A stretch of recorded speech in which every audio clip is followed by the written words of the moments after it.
Hi friends, आज मैं आपके सामने प्रस्तुत कर रही हूँ शहीदों की चिता का पार्ट 4। गोली निकालो डॉक्टर, वरना तुम्हारा बेजा फाड़ दूंगा। विकास की यह गुर्राहट सुनकर ऊपर से नीचे तक डॉक्टर कांप उठा, किंतु फिर भी वह साहस करके बोला, पहले मेरी बात का जवाब दो। तुम कौन हो? नाम सुनोगे तो डर जाओगे डॉक्टर, विकास कुर्राया। अच्छा है कि बिना नाम सुने ही तुम मेरी जान में लगी गोली निकाल लो। राजनगर की सारी पुलिस मेरे पीछे है। मैं खून करके भागा हूँ, याद रखना। तुम्हारा खून मैं केवल एक ही गोली में कर सकता हूँ। मैं तुम्हारा नाम पूछ रहा हूँ। अपने अंदर थोड़ी हिम्मत पैदा करके डॉक्टर ने पूछा, विकास। एक झटके के साथ विकास बोला, मेरा नाम विकास है, सुना है कभी? विकास? डॉक्टर की जुबान एकदम लड़खड़ा सी गई। फिर संभल कर बोला, तुम विकास हो? अगर मेरा नाम जानते हो तो यह भी जानते होंगे कि मेरी हत्या करने का ढंग क्या है। मेरा हत्या करने का ढंग क्या है? विकास कुर्राया। अब अगर तुमने गोली निकालने के स्थान पर कोई प्रश्न करने की कोशिश की तो तुम अपना अंत समझो। सामने खड़े लड़के का नाम जानते ही डॉक्टर की रूह तक फन्ना गई। उसने वास्तव में विकास से कोई प्रश्न नहीं किया और गोली निकालने की तैयारी करने लगा। विकास के मस्तिष्क में अभी तक हिंसा का तूफान चल रहा था। अपने क्रोध में पागल होकर उसने एक खून कर दिया था। पुलिस जीप लेकर वह अपनी कोठी से फरार हो गया था। उसकी जान में जहां गोली लगी थी, अचानक पीड़ा हो रही थी। सबसे पहले वह इस डॉक्टर के पास आया था। उसके दिमाग में केवल यही बात थी कि वह जल्दी से गोली निकलवाकर यहाँ से फरार हो जाए। लेकिन फरार होकर वह जाएगा कहाँ? भागकर वह करेगा क्या? इन प्रश्नों के जवाब अभी उसके पास नहीं था। अभी तो उसके दिमाग में केवल एक ही बात थी कि वह पुलिस के हाथ में नहीं आएगा। किसी सुरक्षित स्थान पर जाकर सोचेगा कि उसे क्या करना चाहिए। वह अपने विचारों में ही उलझा हुआ था कि डॉक्टर बोला, आप वहां लेट जाइए। 30 मिनट पश्चात विकास डॉक्टर की कार लिए शहर से बाहर की ओर उड़ा जा रहा था। इस समय वह उसी डॉक्टर की कार में था। बिना किसी मंजिल के विकास बढ़ा चला जा रहा था। अब उसके चारों ओर अंधकार छा चुका था। कार की हेडलाइट उसने ऑन कर दी थी। खुली सड़क पर वह विद्युत गति से कार दौड़ाए ले जा रहा था। अभी वह अपने विचारों में ही गुम था कि दाएं दाएं अचानक 2 फायरों की आवाज ने वातावरण को झकझोर कर रख दिया। 2 गोलियां विकास की कार की हेडलाइट में आकर लगी और तेज झंझनाहट के साथ विकास की आंखों के सामने काजल की तरह गहन अंधकार छा गया। एक ही क्षण में विकास समझ गया कि वह किसी भयानक खतरे में गिरने जा रहा है। ऐसे समय पर लड़के का दिमाग बड़ी तेजी से काम करता था। इस समय भी क्षण मात्र में विकास ने निर्णय ले लिया। उसने ब्रेकों का प्रयोग करने की कोई आवश्यकता अनुभव नहीं की। खतरनाक वक्त पर विकास और भी खतरनाक काम किया करता था। पलक झपकते ही उसने कार का दरवाजा खोला और बाहर जंप लगा दी थी। हवा में लहराकर विकास का जिस्म झाड़ियों में गिरा और ढलान पर लुढ़कता चला गया। उधर कार बिना ड्राइवर के पूरी गति के कारण लड़खड़ाई और फिर एक भयानक विस्फोट की उत्पत्ति करती हुई एक पेड़ से जा टकराई। जैसे ही यह जबरदस्त विस्फोट हुआ, विकास ढलान पर लुढ़कता हुआ एक पेड़ की जड़ से टकराया। स्प्रिंग के बबुए के भांति विकास उछलकर खड़ा हो गया। एक पल के लिए उसने अपने इधर उधर अंधेरे को घूरा। उसे यह तो पता नहीं था कि दुश्मन कौन है, लेकिन दुश्मन है और विकास दुश्मनों को छोड़ता नहीं। अतः उसके हाथ में रिवॉल्वर आ चुका था। बिना अधिक समय नष्ट किए विकास उसी पेड़ पर चढ़ता चला गया। अभी वह किसी ऐसी डाल पर पहुंचना ही चाहता था जहां से वह स्थिति का बली प्रकार से निरीक्षण कर सके कि एकाएक उसके रिवॉल्वर वाले हाथ पर किसी की जोरदार कैरेट पड़ी।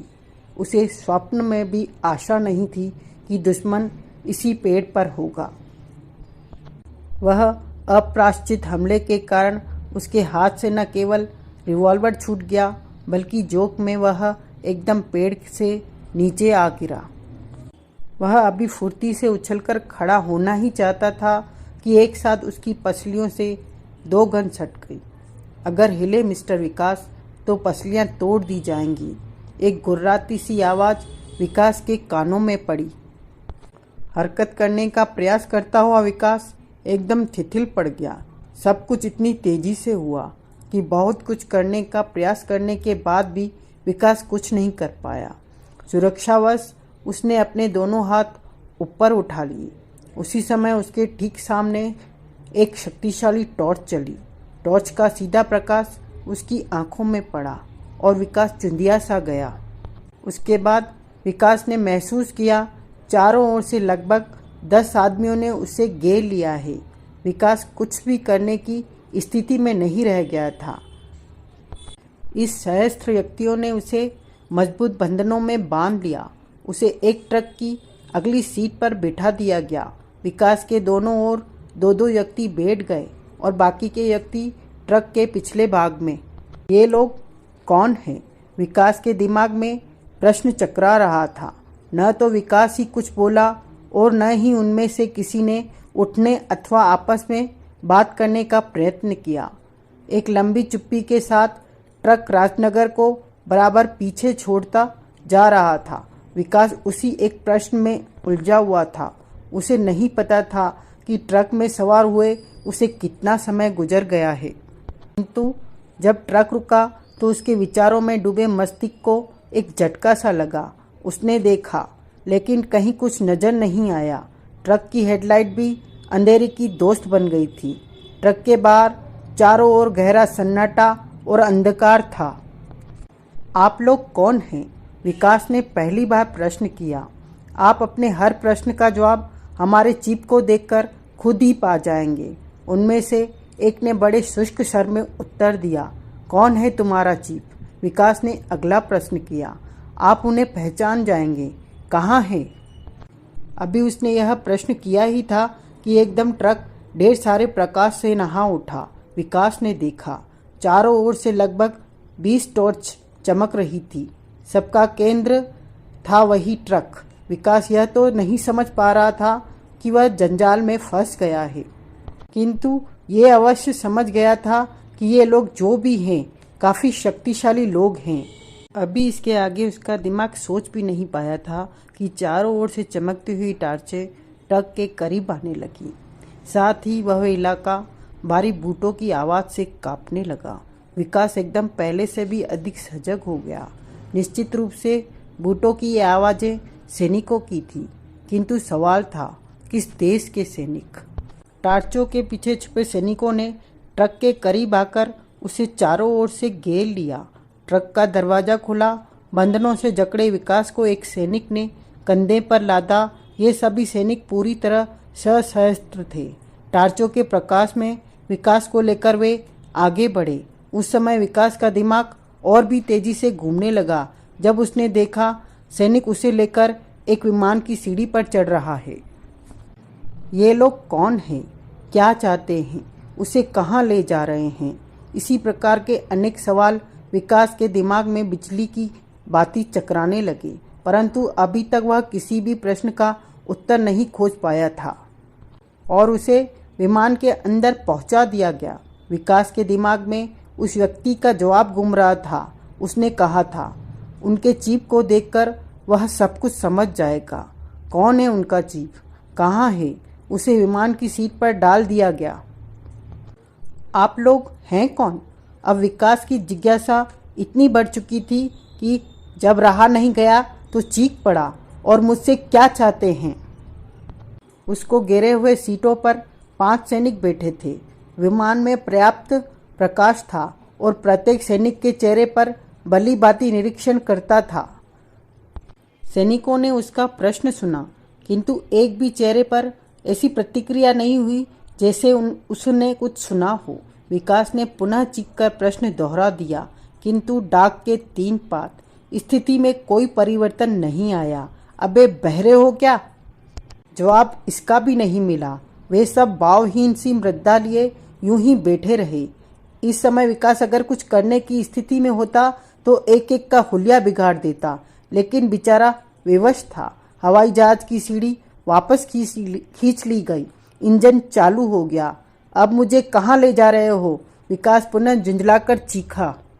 घबराओ मत विकास बेटे, हम सामने आ रहे हैं। विमान की एक अज्ञात व्यक्ति की आवाज़ गूंजी। विमान में एक अज्ञात व्यक्ति की आवाज़ गूंजी।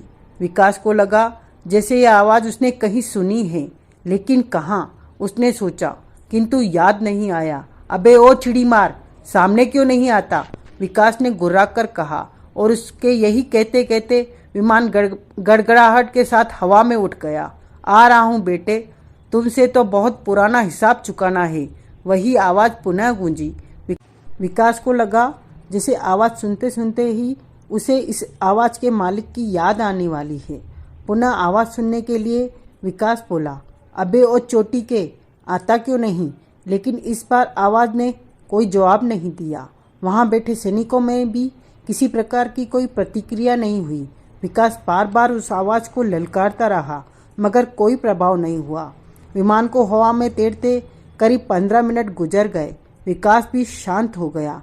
तब मैं आ रहा हूँ, अचानक वही आवाज़ पुनः गूंजी। जवाब में विकास अभी कुछ कहने ही वाला था कि उसकी सीट के ठीक सामने चालक कक्ष का दरवाज़ा खुला। एक लंबा तगड़ा गोरा चिट्टा अमेरिकन बाहर आया। एक आंख पर आई कैप, दूसरी एक विचित्र सफ़ेद आंख। माथे पर लिखा हुआ था विकास, तुम? विकास के मुंह से एकदम आश्चर्य में डूबा स्वर निकला। क्यों? वह व्यंग्यात्मक ढंग से मुस्कुराया, फिर बोला, क्या डॉन मस्त्रोनी का नाम भूल गए? याद है बेटे, अच्छी तरह याद है। विकास के स्वर में घबराहट सी उत्पन्न हो गई। तेरा नाम कैसे भूल सकता हूँ? दुनिया का एक तू ही ऐसा इंसान है जिसने मेरी माँ पर गंदी नज़र डाली थी। उसका अंजाम तो तुझे मिल ही गया। अभी तक हिजड़ों में भर्ती नहीं हुए? विकास, कहते कहते उसकी सफ़ेद आँख जहर के भांति नीली होने लगी। तुमसे मुझे अपना हिसाब चुकाना है। तो तुम शायद अपनी पहली पिटाई भूल गए हो।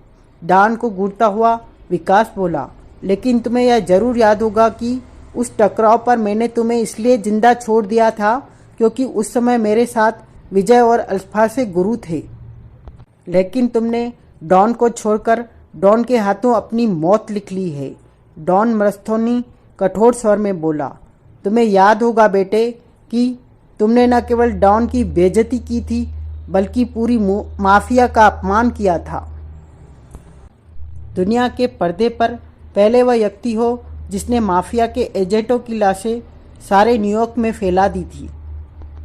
जो अमेरिका केवल माफिया का खौफ खाता था, उसी अमेरिका का बच्चा बच्चा तुम्हारे नाम से कांपने लगा।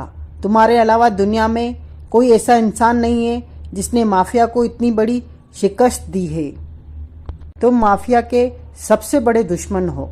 माफिया ने तय किया है कि तुम्हारा कत्ल करके तुम्हारी लाश एक विमान से नीचे लटकाकर उस विमान को दुनिया के हर शहर, हर देश, हर गांव में घुमाया जाएगा ताकि आगे कोई भी माफिया से टकराने का अंजाम सोच ले।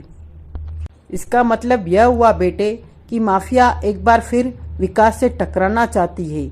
विकास मुस्कुराता हुआ बोला, माफिया से टकराने का ख्याल छोड़ दो लड़के। डॉन गुर्राया, सारी दुनिया एक होकर भी माफिया से टक्कर नहीं ले सकती। अगर सच पूछो तो आज तक तुम मेरे ही कारण इस धरती पर सांस ले रहे हो। अगर दुश्मन का माफिया उस समय तक पीछा नहीं छोड़ती जब तक दुश्मन खत्म न हो जाए, तो फिर माफिया ने मुझे इतने दिन बाद क्यों याद किया? यही तो समझा रहा हूँ लड़के, डॉन गुर्राया। उसी समय से माफिया के जिगर में तुम एक कांटे के भांति चुभ रहे हो। माफिया तुम्हें खत्म करना चाहती थी, लेकिन मेरे कारण तुम इस दुनिया में इतने दिन जी सके। अपने चीफ से मैंने कहा था कि विकास मेरा शिकार है। माफिया की तरफ से तुमसे बदला मैं लूँगा। चीफ ने मेरी यह बात स्वीकार कर ली थी। माफिया मेरे ठीक होने की प्रतीक्षा कर रहा था। मतलब यह कि माफिया में तुमसे भी बड़ा कोई चीफ है? अभी तुमने देखा ही क्या है लड़के, डॉन बोला। माफिया के अंतिम सिरे तक तो आज तक कोई पहुंच ही नहीं सका है। तुम तो ठीक होते ही मेरे चक्कर में लग गए, विकास बोला। और अब तुम्हें माफिया के हेडक्वार्टर पर ले जाया जा रहा है, डॉन ने बताया। मुझे अपने चीफ से नहीं मिलवाओगे? लापरवाही प्रदर्शित करता हुआ विकास मुस्कुराता हुआ बोला। तुम्हारा अंत करने से पहले हम तुम्हारी यह आखिरी इच्छा अवश्य पूरी करेंगे, डॉन बोला। मात्र तुम्हें ही लेने तो मैं अपने इन 7 साथियों के साथ अमेरिका से हिंदुस्तान आया हूँ। 5 तुम्हारे सामने बैठे हैं और 2 विमान चला रहे हैं। तुम्हारे लिए माफिया ने इतना खर्च किया है, इसी बात से तुम माफिया की नज़रों में अपना महत्व समझ सकते हो। तुम्हें फंसाने के लिए हमने सारा जाल बिछाया था। जग्गा को 5,000 रुपये देकर और माफिया में ले लेने का लालच देकर हमने ही उसे तुम्हारा कत्ल करने भेजा था। हम अच्छी तरह जानते थे कि जग्गा जैसे आदमी के हाथों कभी कत्ल नहीं हो सकते, बल्कि यह भी जानते थे कि जग्गा तुम्हारे हाथों ही कत्ल हो जाएगा। वैसा ही हुआ। यह सब हमने यही सोचकर किया था कि तुम खूनी हो जाओगे और तुम्हारे सारे दोस्त दुश्मन बन जाएंगे। ऐसी परिस्थिति में तुम भागोगे। जो लोग तुम्हारी सहायता करते हैं वे खुद तुम्हारे चक्कर में होंगे। हर कदम पर माफिया की नज़रें तुम्हें घूर रही थी और मौका हाथ लगते ही तुम हमारे हाथ में आ गए। हाँ, तो तुम्हारे दोस्त जान नहीं पाएंगे कि इस घटना के पीछे माफिया का हाथ है, और अगर अब उन्होंने जान भी लिया तो कुछ नहीं कर सकेंगे। अब तो विमान से लटकी हुई तुम्हारी लाश ही देखेंगे। लगता है इस बार माफिया के विचार काफ़ी पवित्र हैं, विकास मुस्कुराता हुआ बोला। इसके बाद डॉन और विकास के बीच इसी प्रकार की तनावपूर्ण बातें होती रही। यूं तो विकास बाहर से खुद को लापरवाह प्रदर्शित कर रहा था, किंतु अंदर ही अंदर उसका दिमाग तेजी से काम कर रहा था। अपने ऊपर मंडराते खतरे को भली भांति भाग चुका था। यह तो ठीक है कि पिछली बार उसने माफिया को करारी हार दी थी, लेकिन माफिया की शक्ति से वह भली भांति परिचित था। उसे मालूम था कि माफिया के एजेंट अपने दुश्मन को सामने देखते ही बेहिचक गोली मार देते हैं। यह भी समझ चुका था अगर वह इस तरह बंदी बनकर माफिया के हेडक्वार्टर में पहुंच गया तो निश्चित रूप से जिंदा बाहर निकल आना उसके लिए असंभव ही होगा। अब उसे कुछ करना चाहिए, लेकिन करे क्या? उसका दिमाग बड़ी तेजी से काम कर रहा था। इस मुसीबत से वह कैसे छुटकारा पाए? अगर वह रास्ते में कुछ नहीं कर सका तो माफिया के हेडक्वार्टर में तो वह कुछ भी नहीं कर पाएगा। मन ही मन लड़के ने यह निश्चय तो कर लिया था कि वह एक बार तो पुनः माफिया से टकराएगा, लेकिन अगर उसे ये लोग बंदी बनाकर हेडक्वार्टर ले गए तो उसकी मौत निश्चित है। उसे कुछ करना ही चाहिए। उससे कुछ देर बात करके डॉन मस्त्रोनी पुनः चालक कक्ष में चला गया। विकास अपने विचारों में ही गुम हो गया था। उसका दिमाग बराबर इस मुसीबत से छुटकारा पाने के विषय के बारे में सोच रहा था, किंतु वह करता क्या? सीट के साथ रस्सियों से उसे इस प्रकार जकड़ा गया था कि वह अपने हाथ पैर तक हिला नहीं सकता था। उसकी जेब में कोई हथियार भी नहीं था। नाखून के बीच में फंसे नन्हे नन्हे ब्लेड के टुकड़े और उसके बालों में फंसी छोटे छोटे और विचित्र शस्त्रों को वह पोटली भी डॉन मस्त्रोनी ने पहले ही अपने कब्जे में कर रखी थी। लड़का विवश सा हो गया था, किंतु फिर भी आज़ादी के लिए दिमाग लड़ा रहा था। सोचते सोचते सुबह हो गई, लेकिन तरकीब दिमाग में नहीं आई। विमान उसी प्रकार अपने पथ पर बढ़ता रहा।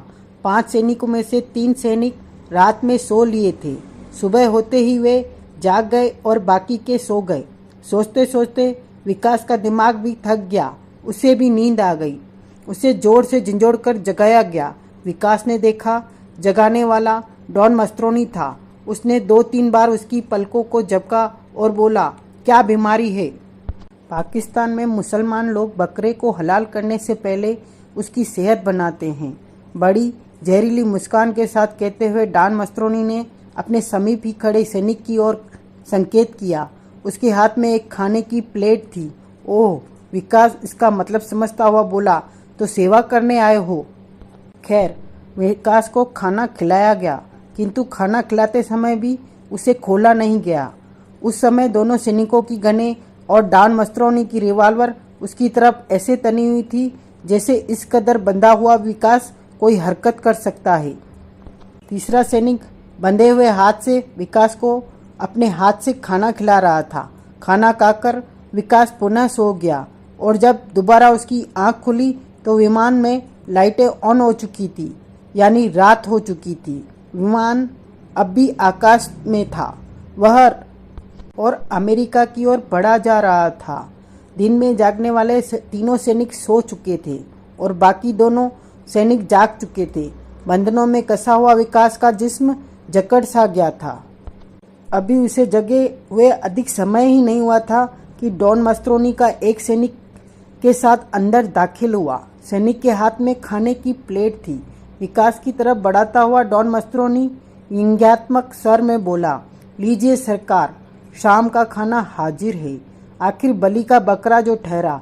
विकास मुस्कुराता हुआ बोला, लेकिन एक बात है डॉन बेटे। क्या? डॉन ने प्रश्न किया। मेरे विचार से यह विमान 80 किलोमीटर की ऊंचाई पर तो उड़ ही रहा होगा, विकास ने कहा। तुम्हारा अनुमान लगभग ठीक ही है, डॉन बोला। दुनिया में शायद कोई ऐसा आदमी तो अभी तक हुआ ही नहीं जो बिना पैराशूट के इतनी ऊपर से जंप लगा ले। और अगर कोई मूर्ख हुआ भी होगा तो जंप के बाद वह रहा नहीं होगा, डॉन ने भी मुस्कुराते हुए जवाब दिया। और मैं तो उन मूर्खों में से तो नहीं हो सकता। क्या मतलब? मतलब यह है बेटे कि आखिर इस स्थिति में भी तुम मुझसे घबरा क्यों रहे हो, विकास बोला। पैराशूट मेरे पास है नहीं और यूं ही मैं इस विमान से कूद नहीं सकता। तुम लोगों की तनी हुई रिवाल्वरें और गनें मुझे कुछ करने नहीं देंगी। मैं तुम्हारा मतलब अब भी नहीं समझा, डॉन मस्त्रोनी बोला। मतलब सीधा सा है यार, विकास अपने ही मूड में बोला। 24 घंटे से ज़्यादा बंधे बंधे हो गए हैं। बदन का बताशा तो वैसे ही बन गया है। तुम ऐसे डर रहे हो जैसे हाथ पैर खुलते ही मैं कोई चमत्कार कर दूंगा। आखिर मुझसे इतने क्यों घबराते हो, डॉन मस्त्रोनी? और तुमसे घबराए? खिल्ली सी उड़ाने वाले भाव से बोला डॉन। तो फिर खाना तक मुझे अपने हाथ से क्यों नहीं खाने देते? हम तो आपकी सेवा कर रहे थे। अगर अपने ही हाथ से खाना खाना चाहते हो तो हमें क्या परेशानी हो सकती है? कहते हुए डॉन ने एक सैनिक को उसके हाथ पैर खोल देने का संकेत किया। विकास के बंधन खोल दिए गए। सबसे पहले उसने एक जोरदार अंगड़ाई ली, उसके बाद वह खाना खाने में जुट गया। बीच बीच में वह डॉन से बातें भी करता जा रहा था। उधर विकास का दिमाग भी पूरी गति से कार्य कर रहा था। वह जानता था कि अगर यह अवसर उसके हाथ से निकल गया तो आगे कोई भी अवसर उसे नहीं मिलेगा। लेकिन इस परिस्थिति में भी करे तो करे क्या? क्या विमान से बाहर जंप लगा दे? यह तो आत्महत्या वाली बात होगी। किसी प्रकार की गड़बड़ी करने की स्थिति में तो वह था नहीं। तनी हुई गनों के ट्रैगरों पर उंगलियां उनकी हरकत की ही प्रतीक्षा कर रही थी। वैसे डॉन प्यारे, विकास को जब कुछ सूझा नहीं तो बोला, अब न्यूयॉर्क पहुंचने में कितना समय और लगेगा? 2 रात और 2 दिन, बिना किसी हिचकिचाहट के डॉन ने बता दिया। अब हम कहाँ से गुजर रहे हैं? प्रशांत महासागर के ऊपर से, डॉन ने जवाब दिया। और उसका यह जवाब देना मानो गजब हो गया। विकास ने वह हरकत की जिसकी उनमें से कोई स्वप्न में भी आशा नहीं कर सकता। बिजली की सी गति से विकास ने खाने की थाली डॉन के चेहरे पर खींच मारी। भयानक फुर्ती से विकास उछला। रैट रैट रैट, 2 गन एक साथ गरजी। इधर विकास का जिस्म विमान की एक शीशे वाली खिड़की से टकराया। खिड़की का शीशा तोड़ता हुआ लड़के का जिस्म पल भर से विमान से बाहर। सैनिकों के साथ साथ डॉन की खोपड़ी भी एकदम घूम गई। सब कुछ पलक झपकते ही हो गया था। सभी अवाक से रह गए। किसी ने भी स्वप्न में भी नहीं सोचा था कि विकास विमान से जंप लगाने का साहस भी कर सकता है। उनकी खोपड़ियां आश्चर्य के सागर में गोते लगा रही थी। यह लड़का है या प्रेत? डॉन बुदबुदा उठा। सर, मेरी 2 गोलियां उसे लगी है, एक सैनिक बोला। वह जिंदा नहीं बच सकता, दूसरा सैनिक बोला। डॉन कुछ बोलने की स्थिति में नहीं था। न जाने क्यों उसका दिल कांप रहा था। राजनगर की सर्वाधिक सुरक्षित जेल के घंटों ने रात के 12 बजने का संदेश दिया। धनुष टंकार ने अपने कोट की जेब से पौवा निकालकर 2-3 घूंट रम अपने हलक से नीचे उतारी और उसका ढक्कन लगाकर वापस जेब में रखता हुआ चारों ओर छाए अंधकार को बड़ी तीक्ष्ण दृष्टि से घूरने लगा। उसके चारों ओर गहन अंधकार छाया हुआ था, किंतु वह काफी देर से जेल के बाहर स्थित वृक्ष की इसी डाल पर बैठा था, इसलिए उसकी आंखें अंधेरे में देखने की अभ्यस्त हो गई थी। वह स्पष्ट देख रहा था कि जेल के बाहर 5 सैनिक पहरा दे रहे हैं। जेल के चारों ओर ऊंची ऊंची दीवारें खिंची हुई थी। चारों ओर सैनिकों का कड़ा पहरा था। धनुष्टंकार का दिमाग पूरी तरह क्रियाशील था। वह अच्छी तरह निर्णय कर चुका था कि उसे क्या करना है। इस समय उसके विकास गुरु खतरे में हैं। उनके सभी शुभचिंतक दुश्मन बन चुके हैं। जोश में विकास गुरु ने जग्गा का खून कर दिया था और अब हर सरकारी आदमी उनके पीछे है। स्थिति का निरीक्षण करने वह गुलमर्ग में पहुंचा था, किंतु दुर्भाग्य से डर लिया गया। सुपर रघुनाथ ने उसे एक पिंजरे में कैद कर लिया, लेकिन वह पिंजरा तोड़कर फरार हो लिया था। यह बात भी उसे पता लग चुकी थी कि विकास गुरु माफिया के जाल में फंस गए हैं। इसका मतलब विकास गुरु को सहायता की आवश्यकता होगी। उसने विकास को खोजने का प्रयत्न किया, किंतु असफलता। अब वह क्या करे, यही एक प्रश्न उसके दिमाग में आया था। वह किस ढंग से विकास की सहायता कर सकता है। तभी उसके दिमाग में एक नाम चकराया था, अल्फासे। वह यह व्यक्ति विकास गुरु की मदद कर सकता है। लेकिन चीते का दुश्मन नामक अभियान में विजय ने अल्फासे को गिरफ्तार कर लिया था और धनुष्टंकार यह भी जानता था कि अल्फासे को इसी जेल में रखा गया है। बस तभी धनुष्टंकार के दिमाग में यह आया कि अगर वह विकास पर आई मुसीबत की सूचना अल्फासे तक पहुंचा दे तो निश्चय ही अल्फासे विकास की कुछ मदद कर सकेगा। धनुष्टंकार ने अपनी पतलून की जेब से माउथ ऑर्गन निकाला और धीरे से पेट से नीचे उतर आया। धीरे धीरे वह जेल के मुख्य द्वार पर खड़े सैनिकों के समीप पहुंचा।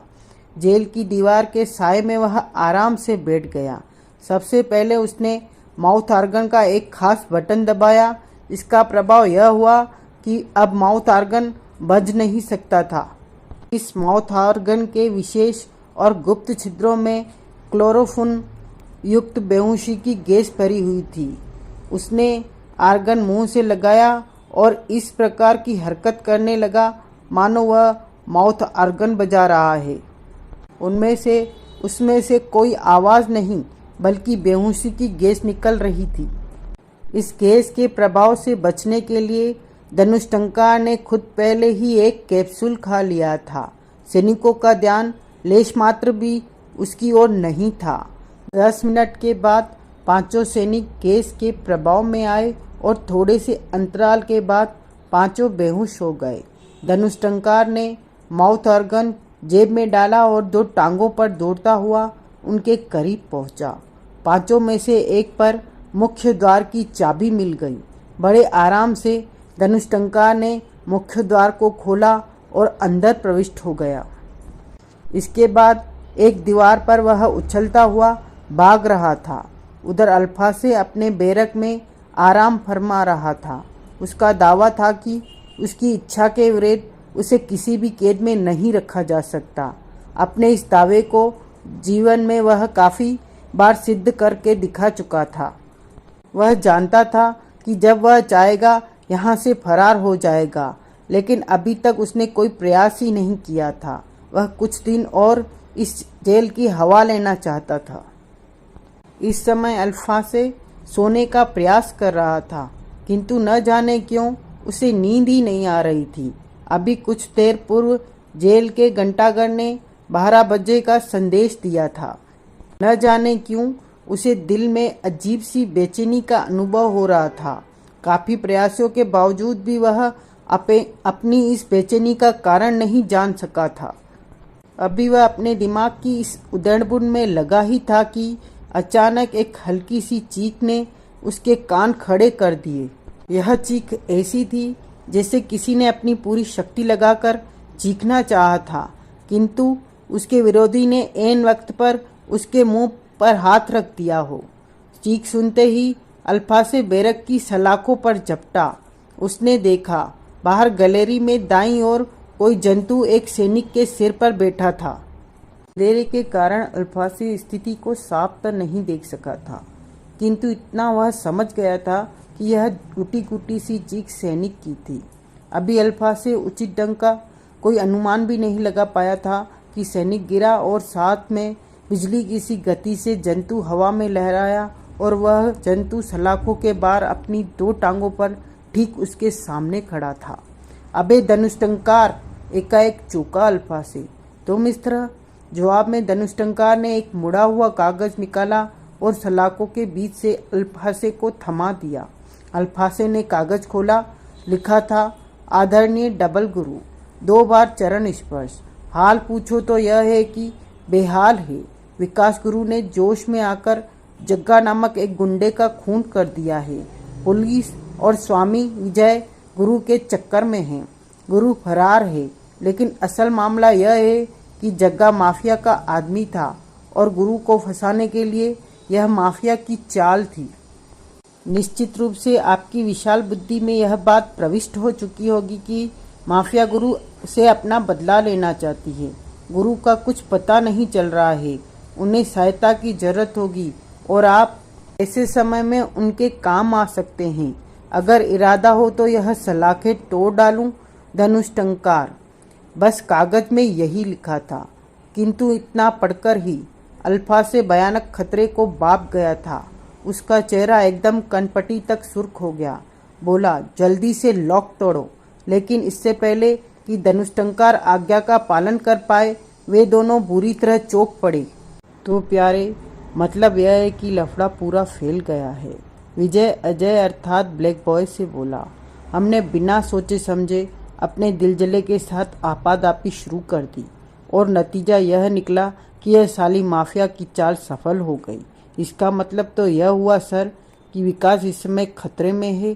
ब्लैक बॉय सिगार का कोना तोड़ता हुआ बोला। यह कहने की बात नहीं है प्यारे लड़के। इस समय वे गुप्त भवन में सीक्रेट सर्विस के चीफ और एजेंट की हैसियत से बैठे थे, इसलिए एक दूसरे को पुराने संबोधन से पुकार रहे थे।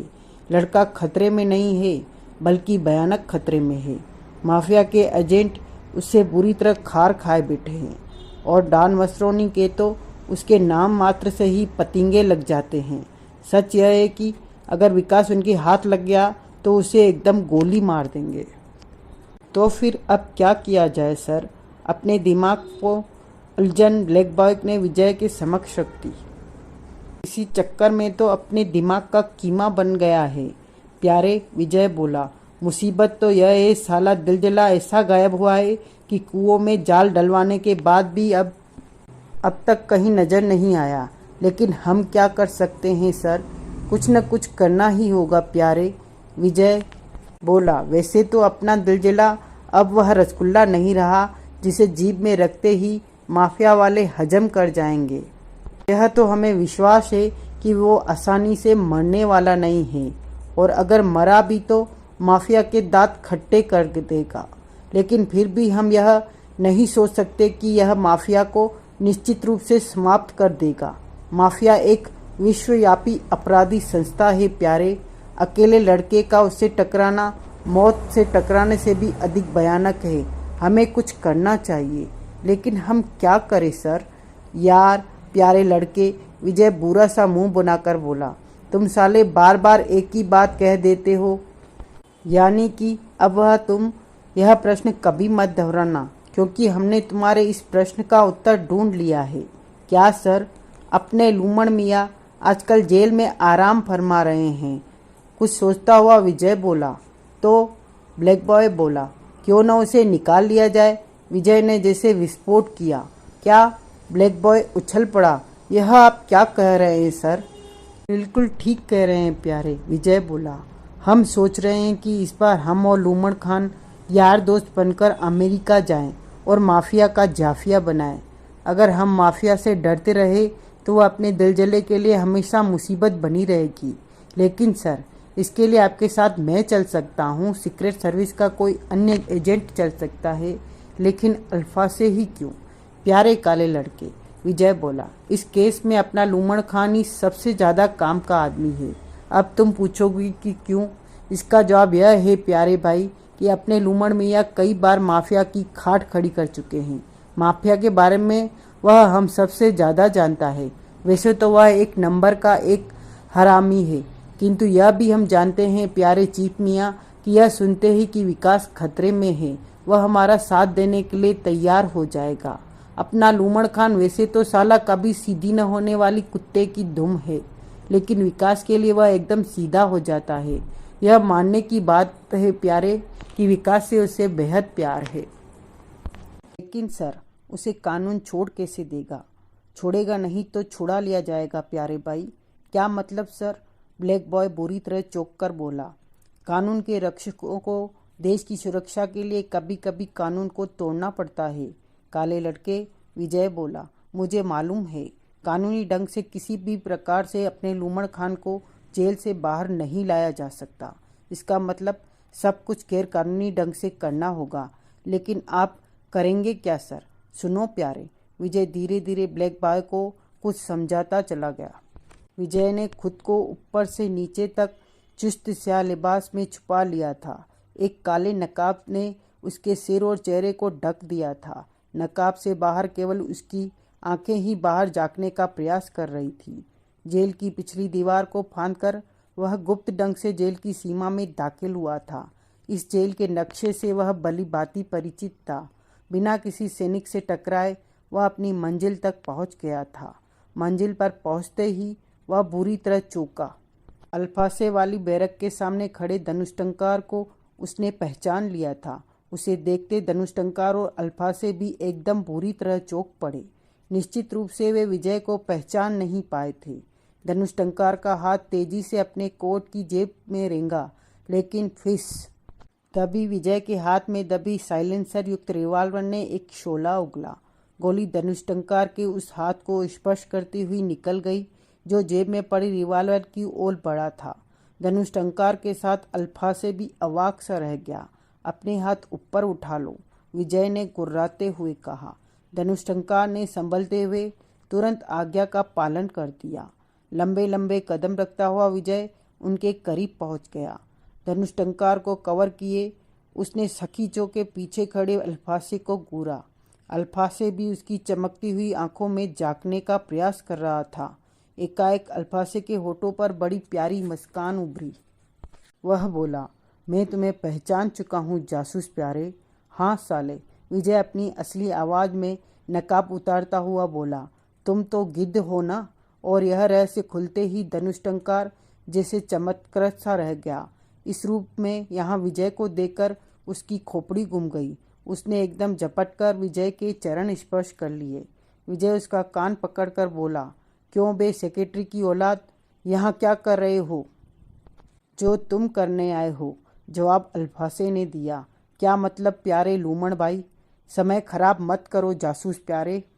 अल्फासे बोला, ये तुम्हारी खाला का घर नहीं है, जेल है। कभी भी कोई सैनिक इधर आ सकता है।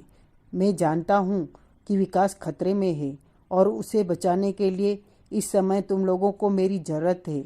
इसके बाद वास्तव में विजय ने बात करना उचित नहीं समझा। साइलेंसर युक्त रिवॉल्वर से उसने बैरक का लॉक तोड़ दिया। वे तीनों मिलकर जेल से फरार हुए। जैसे ही अल्फासे बाहर आया, एक सैनिक ने उन्हें देख लिया। उसने खतरे की विसिल बजा दी। उसकी इस विसिल का प्रभाव यह हुआ कि सारी जेल में खतरे का सायरन गूंज उठा। एकदम अफरा तफरी सी मच गई। सारी जेल सैनिकों की बारी बट्टों से थराग उठी थी। 15 मिनट पश्चात जेल में केवल 4 सैनिकों के घायल जिस्म मिले, लेकिन उन तीनों में से कोई हाथ नहीं आया। सरकारी टेलीफोन अल्फासे के फरार होने के कारण बुरी तरह गनगना रहे थे, लेकिन उनकी कार राजनगर से बाहर की ओर उड़ी चली जा रही थी। दूर दूर तक सड़क सुनसान थी। अब उन्हें किसी तरह का कोई खतरा नहीं था।